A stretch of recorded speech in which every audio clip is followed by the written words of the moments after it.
ETF index mutual funds నేర్చుకుని stock మార్కెట్లో రాణించాలనుకుంటున్నారా? వెంటనే ఈ నెంబర్కి కాల్ చేయండి.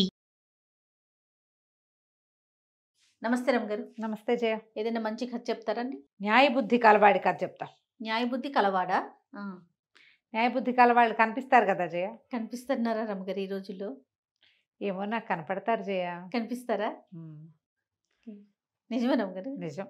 ఓ సూపర్. అయితే మీరు ఇంకా అసలు సూపర్. నేను సూపర్ అంటే నాకు మంచి కూడా సమాజంలో- న్యాయబుద్ధే ఉంది. మంచి సమాజంలో ఉన్నారు మీరు. నేను కూడా న్యాయబుద్ధిగానే కలిగి ఉంటాను జయ. సాధారణంగా ఎందుకు మనం ఉన్నా కూడా మనకు అలాంటి వాళ్ళు కనపడరు కదా, కానీ నాకు కనిపిస్తూనే ఉన్నారు. లేకుండా ఏం లేదు, మరీ దేశం గొడ్డుపోలేదమ్మా అంత. అంత గొడ్డుపోలే, అంత దుర్మార్గులుగా ఏం లేరు. మంచివాళ్ళు బోళ్ళంత మంది ఉన్నారు. న్యాయంగా పోదాం కనీసం మన వరకు అయినా సరే. ఖచ్చితంగా ఉన్నారు రమ్ గారు. ఉండబట్టే ఇంకా ఉంది, రేపు అనేది వస్తుంది మనకి. ఇంకా ఉంది లోకం. అంతే కదా. ఇది తూర్పు చైనా కథ జయ. చైనీస్ స్టోరీస్ కొంచెం డిఫరెంట్గా ఉంటాయి. చైనా కథలు ఎందుకని అడగండమ్మా, హాయిగా వినేయండి. తూర్పు చైనాలో ఒక వ్యాపారస్తుడు ఉండేవాడట. ఆయనకి నూలు వ్యాపారం, అంటే మనం ఏమంటారు నూలు అంటే ఏమనాలి దాన్ని, నేత పనికి, నేత పని. క్లాత్కి గుడ్డ కావాల్సినటువంటి ఆ నూలుని అమ్మేవాడు అతను. మంచి వ్యాపారం, పెద్ద కొట్టు ఉండేది, దుకాణం బ్రహ్మాండంగా ఉండేది. వెనకాల ఇల్లు, ముందు దుకాణము ఉండేది, పైన ఇల్లు కింద దుకాణము అట్లా ఉండేది. చాలా కాలం ఆయనకి పెళ్ళవల. ₹1,00,000 ఉండి ఏం ప్రయోజనం, పిల్ల పీచా అనేవాడు. ముందు ఏదో పెళ్ళైతే భార్య చనిపోయిందని పిల్లలు కలగల. అయితే ఆ చుట్టాలు ఈ చుట్టాలు పెళ్ళిళ్ళ పేరక్కలు బోళ్ళంతమంది కనిపిస్తారు. చైనా కథల్లో పెళ్ళిళ్ళ పేరక్కలు ఎక్కువగా ఉంటారు. అవును అవును. చైనా సినిమాల్లో కూడా, చైనీస్ మూవీస్లో ఆడవాళ్ళు పెళ్లి సంబంధాలు చెప్పేవాళ్ళు కనపడుతూ ఉంటారనమాట. ఈ పేరక్కలు ఏమన్నారు, పెళ్లి చేసుకుంటానంటే చెప్పు, నువ్వు చేసుకుంటానని చెప్పు అంటే ఎవరో ఒకళ్ళు చేసుకుంటానన్నాడు. వీళ్ళు ఏం చేశారు, చుట్టుపక్కల ఊళ్ళలో పేద పిల్లని ఒకదాన్ని పట్టుకొచ్చారు. పట్టుకొచ్చి పెళ్ళికొడుకు కోటీశ్వరుడు, 40 ఏళ్ళు ఉంటాయని చెప్పారు. పిల్లని తెచ్చి పెళ్లి చేశారు, చిన్న పిల్లని. తీరా పిల్లకి పెళ్ళి అయ్యాక దానికి తెలిసింది వీళ్ళకి డబ్బులు ఉన్నాయి కానీ ఈయన చాలా ముసలివాడు, 60 ఏళ్ళు దాటినవాడు. ఇంకేం చేస్తుంది, పోనీలే తినడానికి తిరగడానికి హాయిగా ఇల్లు బాకిలి అన్నీ ఉన్నాయి కదా అని సర్దుకు ఊరుకుంది చిన్నపిల్ల. అయితే దానికి కళ్ళు కొంచెం పెద్దవి, అటు ఇటు చూస్తూ ఉంటుంది అనమాట. అయితే ఏమైందట, ఒకనాడు ఆయన ఏదో బయటికి వెళ్ళాడు, ఊరు వెళ్తే పని మనిషి, ఇంట్లో పని లేదు, మగవాళ్ళు లేకపోతే పనులు ఉండవు, వంటలు అవి తక్కువ చేస్తారు. అవును. వాళ్ళ కోసం వచ్చేవాళ్ళు, వాళ్ళకి వీళ్ళకి టీలు కాఫీలు పెట్టడాలు హడావిడి ఉంటుంది. అసలు వాడు లేకపోతే ఎవరు రారు ఇంటికి, వాళ్ళకి వంట లేదు.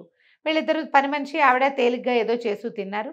ఎంతసేపు అని ఇంట్లో ఉంటామమ్మా, పదండి బయటికి పోతాం అని తీసుకొచ్చింది. బయటికి వెళ్ళొచ్చు అంటే ఏం పర్వాలేదు, చక్కగా మంచి బట్టలు కట్టుకొని మేలు మూసుకేసుకుని వెళ్దాం మనం అని చెప్పి బయటికి తీసుకొచ్చింది. పైనుంచి కిందకి దిగొస్తే కింద దుకాణం ఉంది. దుకాణంలో 2 కుర్రాళ్ళు ఉన్నారు. ఒక పాత గుమాస్తా, ముసలి గుమాస్తా, ఒక పడుచు గుమాస్తా. వాళ్ళిద్దరిని పలకరించింది. యజమానురాలని నమస్కారాలు చేశారు, యజమానురాలకి దండాలు పెట్టారు, కొత్త యజమానురాలకి. అక్కడి నుంచి ఆవిడ, మీకు అన్నీ సాగుతున్నాయా, బాగా కుదురుతుందా, పని బాగుందా, మనకు వ్యాపారం బాగుందా, మీకు డబ్బులు సరిపడా వస్తాయా, పండగలకి డబ్బులు ఇస్తున్నారా అని కనుక్కొని పైకి వెళ్ళి ఏం చేసింది, చెరుకో బహుమానం, చెరుకో కాస్త చిన్న మూట డబ్బులు పట్టుకొచ్చింది. పెద్ద గుమాస్తాకి ఒక 10 కాయిన్లు, చిన్న గుమాస్తాకి ఒక 10 కాయిన్లు ఇచ్చేసరికి సరే కాయిన్లు చూసుకున్నారు. ఒకళ్ళ కాయిన్లు ఒకళ్ళు చూడాల. యజమానురాలు వీధిలోకి వెళ్ళిపోయింది పని మనిషిని తీసుకుని. తర్వాత చిన్న గుమాస్తా చూసుకున్నాడు. ఈ అమ్మాయి ఒక తేడా చేసింది. పెద్ద గుమాస్తాకి 10 వెండి కాసులు ఇచ్చి, చిన్న గుమాస్తాకి 10 బంగారు కాసులు ఇచ్చింది. వీళ్ళకి తెలియలే. పెద్దవాడు రెండోవాడికి కూడా 10 వెండి కాసులు అనుకున్నాడు, చిన్నవాడు పెద్దవాడికి కూడా బంగారు కాసులేనని భావించుకున్నారు. ఇద్దరు ఈక్వల్ అనుకున్నారు. అక్కడ కొట్టుకి కాపలా ఉండాలి, వంతుల వారీగా ఉంటారు. ఒక రాత్రి అతను, ఒక రాత్రి ఇతను చొప్పున. ఆ రాత్రి చిన్న గుమస్తాది వంతు, చాంగ్ వాడి పేరు.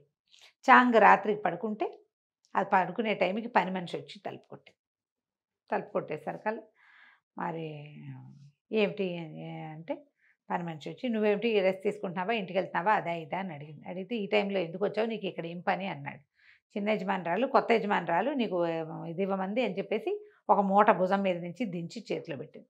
బట్టలు ఉన్నాయి మీ అమ్మకి నీకు ఇద్దరికి. అసలు సంగతి మర్చిపోయానని బట్టలు చాటించి ఒక వీసే బరువున్న వెండి ముద్దని చేతిలో పెట్టింది. నీకు బహుమతి ఇవ్వమన్నారండి. వీడు తెల్లబోయాడు. రాత్రే నిన్న సాయంత్రమే ఈవిడ సాయంకాలము 10 కాసులు ఇచ్చింది, బంగారు కాసులు. ఈ అర్ధరాత్రి పూట ఈ బంగారం, ఈ వెండి సామాను, ఇవి బట్టలు పంపించడంలో ఆవిడ ఉద్దేశం ఏమిటో ఇతనికి అర్థం కాలే. పొద్దున్నే లేచి దుకాణం తాళం తీసి ఈ సామాన్లు మోసుకుని ఇంటికి తీసుకుపోయాడు. వాళ్ళ అమ్మకి చూపించాడు. అమ్మ మాట చాలా వింటాడు చాంగ్. వాళ్ళ నాన్న కూడా నూలు వ్యాపారం చేసేవాడు. ఆయన చనిపోయేసరికల్లా ఈ పిల్లాడికి వ్యాపారపు దక్షత లేక ఈయన దగ్గర చేరాడు, ఈ వ్యాపారస్తుడి దగ్గర. వాళ్ళ అమ్మ ఇవన్నీ చూసి, ఏమిట్రా ఇవన్నీ ఎవరిచ్చారా నీకు, వెండి బంగారాలు ఇవ్వటం ఏమిట్రా పనివాడికి, ఈ బట్టలేమిటి ఇంత మూట, ఓ వస్త్రం ఇస్తారు, నీకు 1 డజన్ జతలు నాకు 1 డజన్ జతలు ఇప్పించింది ఏమిటి, ఎందుకు ఇచ్చింది, ఎంత వయసురా ఆవిడికి, చాలా చిన్నదమ్మా అన్నాడు. వెళ్ళొద్దు నువ్వు అక్కడికి, ఇదేదో ట్రాప్, నువ్వు చాలా ఇబ్బందుల్లో పడతావు నాయన, నమ్మక ద్రోహం అయిపోతుంది, ఈ ఆడపిల్లల్ని నమ్మకూడదు, నువ్వు మాత్రం వెళ్ళడానికి వీల్లేదంట. పనికి వెళ్ళలా వీడు.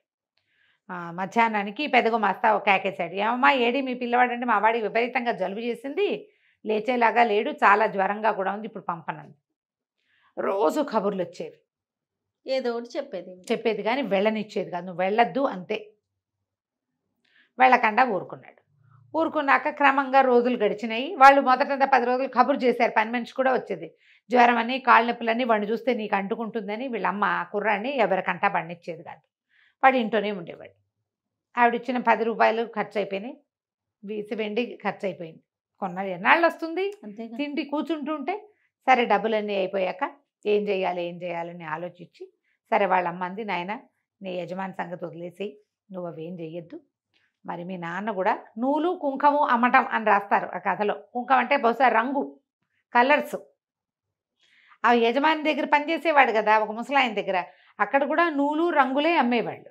మీ నాన్న అదే చేశాడు, ఒక నూలు తట్ట నేను సంపాదించి పెడతా, చుట్టుపక్కల సంబంధించిన రంగులు, డైస్, కలర్ డైస్, డై చేసే రంగులు, నువ్వు కూడా అవే అమ్ము, ఎంత కొంచెం వస్తే అంత కొంచెం వస్తుందిరా, ఖర్చులు తేలిక గడుపుకుందాము, మన దగ్గర నూలు తట్టు ఉంది, నేను నూలు సంపాదించుకొస్తానని చుట్టుపక్కల ఎవరో స్నేహితులతో మాట్లాడుకుని ఆవిడ అనామతగా కొంచెం నూలు ఇచ్చి పిల్లాడు వెళ్ళి అమ్ముకొచ్చి మధ్యలో ఉండి డబ్బులు తీసుకునేలాగా ఏర్పరిచింది.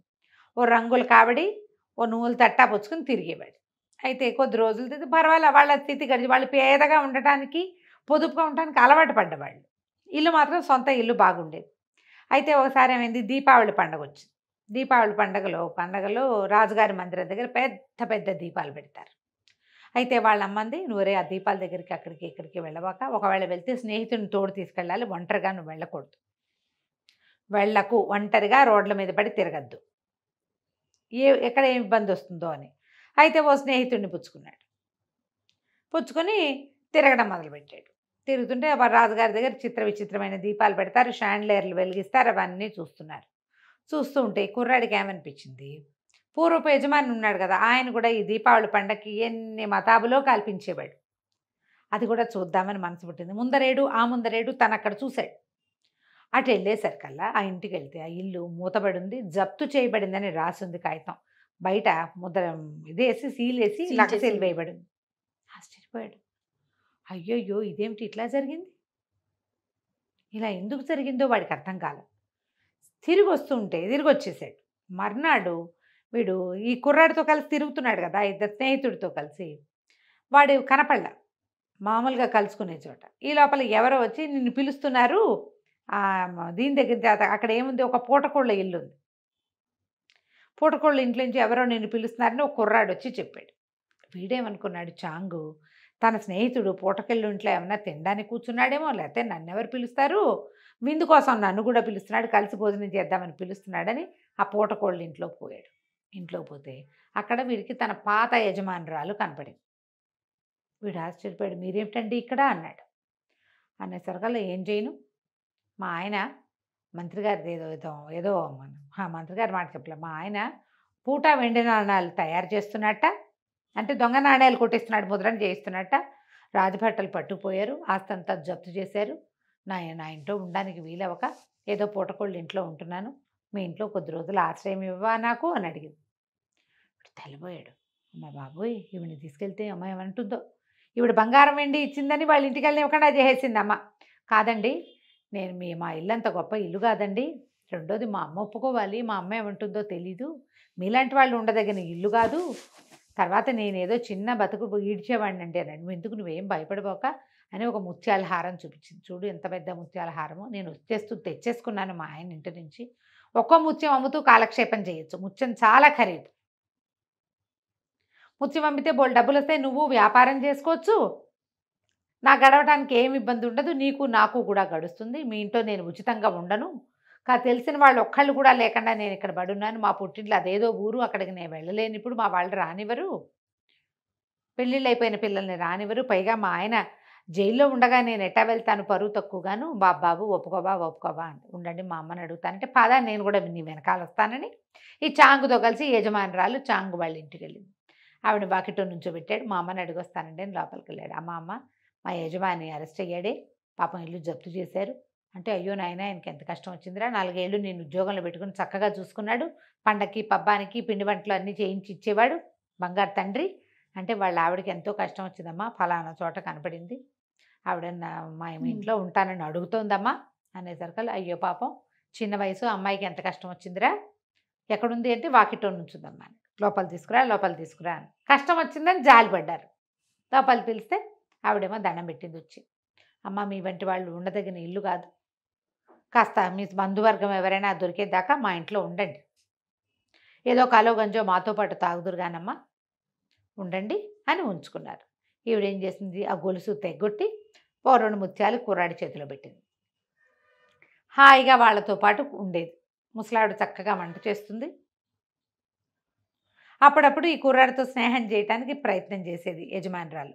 కుర్రాడు లొంగేవాడు కాదు. వాళ్ళమ్మ ముందే చెప్పింది బడికి, నువ్వు సహాయం వరకే, అంతే, ఇంకో రకంగా ఈ అమ్మాయిని ఎంటర్టైన్ చేయకూడదు, వాళ్ళ చుట్టాలు పక్కాలు ఎవరైనా అడ్రస్లు దొరికేదాకా ఈవిడ మన ఇంట్లో ఉంటుంది, అంతే, వాళ్ళ కోసం ప్రయత్నం చేయి ఈ లోపల నువ్వు అని చెప్పింది. కానీ ముత్యాలు అమ్మిన డబ్బులతోటి ఇతను కింద వాళ్ళ వాకిట్లోనే కొట్టు ఒకటి పెట్టుకున్నాడు. ఇతనికి కొట్టు పెట్టేసరికల్లా యజమాని తాలూకు పూర్వపరిచయాల వాళ్ళు ఉంటారు కదా, వాళ్ళందరూ వీడి దగ్గరికి రావడం మొదలుపెట్టారు. బిజినెస్ బ్రహ్మాండంగా డెవలప్ అయింది.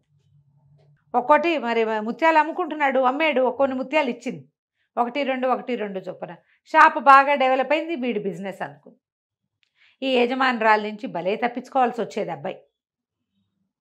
ఆవిడకి అసలు ఒంటరిగా దొరికేవాడే కాదు, కొట్లోకి ఆవిడని రానిచ్చేవాడు కాదు. ఓ పని మనిషిని పెట్టి ఆవిడకి సహాయంగా ఆవిడ ఎక్కడికైనా వెళ్ళాలంటే అదే తీసుకెళ్ళాలి కానీ వీడు తీసుకెళ్ళకూడదు. అయితే ఒకనాడు ఏమైంది, ఇతను రాజప్రాసాదంలో ఏదో నూలు కావాలంటే పెద్ద పెద్ద తట్టలతో తీసుకెళ్ళి అక్కడ ఇప్పించి వస్తూ ఉంటే ముసలాయన కనపడ్డాడు. ఆ కనపడింది ఎవరు, ఇటు పాత యజమాని. తెల్లబోయాడు. ఆయన బట్టలన్నీ చిరిగిపోయి పాత గుడ్డలు, మనిషి అసలే ముసలాడు ఇంకా ముసిలిగా అయిపోయి పిచ్చి గుడ్డలు వేసుకుని తిరుగుతూ ఉంటే, బాబు మీకు ఎంత కష్టం వచ్చిందంటే, ఇదేమిటండి ఇట్లా అయిపోయారంటే, ఆయన అన్నాడు బాంచేత్ అని తిట్టాడు భార్యని. దొంగ మొహం, దాన్ని పెళ్లి చేసుకోవటం వల్లే నాకు ఈ కష్టం వచ్చింది, అనవసరంగా ఇంత వయసు వచ్చాక పెళ్లి చేసుకున్నాను, పాపిష్టిది అన్నాడు. అనగానే వీడు నిర్ఘాంతపోయాడు. ఏం జరిగింది అన్నాడు. ఏం జరగటం ఏంటి, మంత్రి గారింట్లో విందుకెళ్తే వాళ్ళ ఇంట్లో నుంచి ముత్యాలహారం కొట్టేసింది, ఆ ముత్యాలహారం నేనే తీసుకుపోయానని వాళ్ళు ఇల్లంతా సోదా చేసి నన్ను జైల్లో పెట్టి ఆస్తంతా జప్తు చేశారు, తీరా అదేమో నా ఇంట్లో ఊరేసుకుని చచ్చిపోయింది. ఓహో, అదేమైందో నాకు తెలీదు, ఊరేసుకుని చచ్చిపోయింది. దీని చావుకి వాళ్ళ ముత్యాలహారానికి లింక్ పెట్టి నన్నేమో అరెస్ట్ చేశారు, ఇప్పుడు వదిలిపెట్టారు, నా బతికి ఇటు అయిపోయింది, అంత ఆస్తున్నాడు, నేను ఆ ఇల్లుని స్వాధీనం చేసుకోలేను అమ్మాయి చచ్చిపోవటం వల్ల. నిర్ఘాంత పెట్టి చచ్చిపోవటం ఏమిటి, మన ఇంట్లో ఉంది కదా అనలా పైకి, లోపల అనుకున్నాడు. సరే రండి బాబు మా ఇంటికి వెళ్దాం రండి అని ఆయన వెంబడి పెట్టు తీసుకెళ్ళాడు. ఆయన కాళ్ళు గడిగించి పని మనిషిని కాక వస్తే యజమానురాలను తీసుకురావే అన్నాడు. ఇందాక దాకా ఇక్కడే ఉందండి, గంట క్రితం కనపడింది, ఇప్పుడు కనిపించట్లేదు అంటుంది అది. యజమానురాలు దయ్యం ఈ కుర్రాడు వెనకాల పడింది. అమ్మో, అయితే చచ్చిపోవటం నిజమే, చచ్చిపోయింది అది. చచ్చిపోయి ఆ ముత్యాలహారం పుచ్చుకుని వీడి దగ్గరకు వచ్చింది. ఓకే, బాగుంది.